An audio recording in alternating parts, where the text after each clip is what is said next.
Can I holler at you in the nicest way with a southern voice so it sounds nice? Thank you. You have more authority in your little pinky than you pretend that you do. And you've convinced yourself that you don't know what to do about your family, that you don't know how to right the wrongs, that you don't know how to fix it. And that might be true, but the just shall live by faith. And the Lord gave you that family because you were picked out from before the foundations of the earth to be exactly who you are.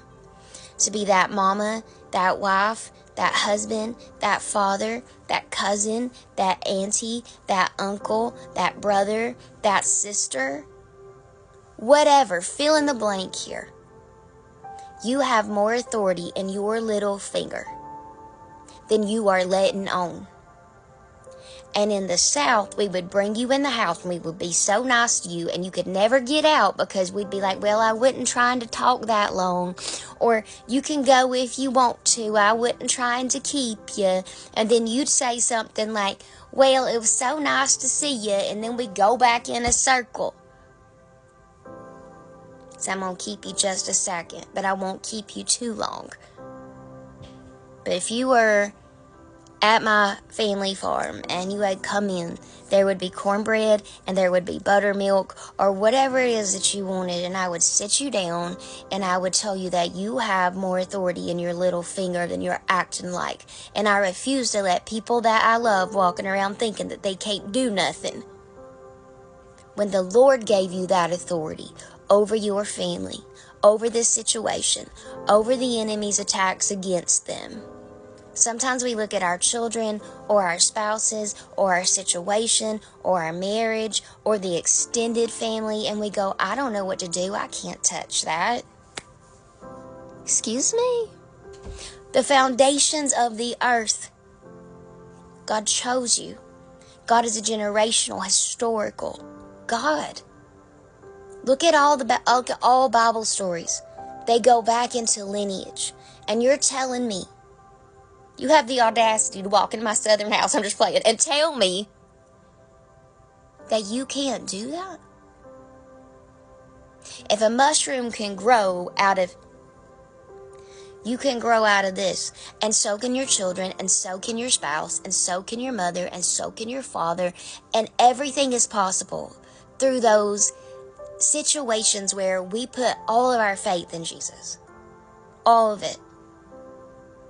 You have been given an authority to trample over serpents. You have been given the authority. Use it. What does that mean? You don't got to carry a cross down the sidewalk. Can if you want to. But what I believe you do is you get in your word and you stand on those promises.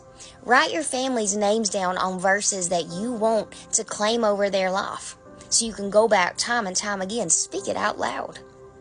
Even if it's not the way that it is, you go in the throne room and you say, God, I thank you. I thank you that my mama or my daddy, my sister, my brother walks with you. And everybody comes to them for godly counsel because they are just so wise, God. That's what you say when they're making crazy decisions. You go in there like it is already done because you have an authority that I don't have over your family.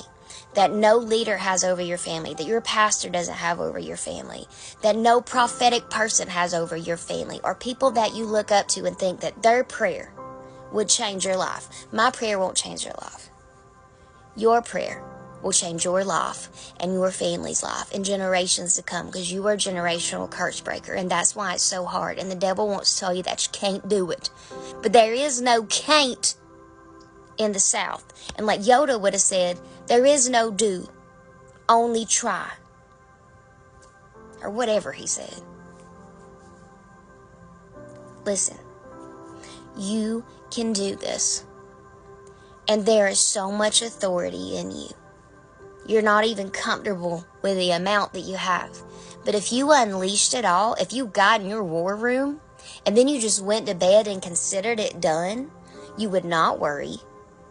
God would move. Your family would start to see God show up.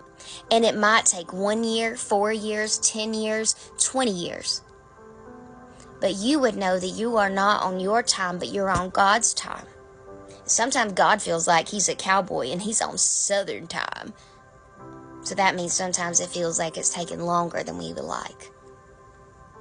But on our road, you got to drive slow, especially on a tractor. And God talks a lot about the land in the Bible. My grandpa, when he was on a tractor, he could only go so far, but nobody ever passed him on that highway. They would get all lined up behind him. And when he'd finally turn off, they would honk and wave and say, "Hey, Mr. Wilson." Because there was a respect and an honor for what he did. Because it feeds the land. It feeds families. It's a small town. Everybody knew that what he did was important, even if he didn't find himself important. That man had more authority in his little finger over his family, my grandmother, and her little finger over her family, than I knew when I was a little girl. But I look back now and I'm like, man, that was the glue of who we were. And it still is in many ways. We look like them. We act like them. We're bold like them. Some of us are small and kind and meek like her. Some of us are a mix of both. But don't you walk in here and tell me that you cannot do it. I love you too much to not send you out with a virtual glass of tea and tell you that yes, you can. And yes, God can. And you are more than enough to stand in the gap for your family. And that's all that they need. They don't need your preaching at them, yelling at them, not understanding or disagreeing with them. You take it to God and you give them all the love in the world. And the Lord will meet you in the middle, and the devil can't stand to that. Do you understand? Well, I wasn't going to keep you long. Well, I reckon I'm fixing to go cook dinner. Go ahead and get out of here. But know that you got more authority in your little finger than you even know. And I prophesy over you today that the Lord reveals it to you. Because he is generational. He loves you and your family. And he puts you there for a reason. Not to give up and worry. Not to be naggy. But just to show up in the secret place with him. And fight battles that they don't even know that you fight. Alright. Y'all come back now. You hear?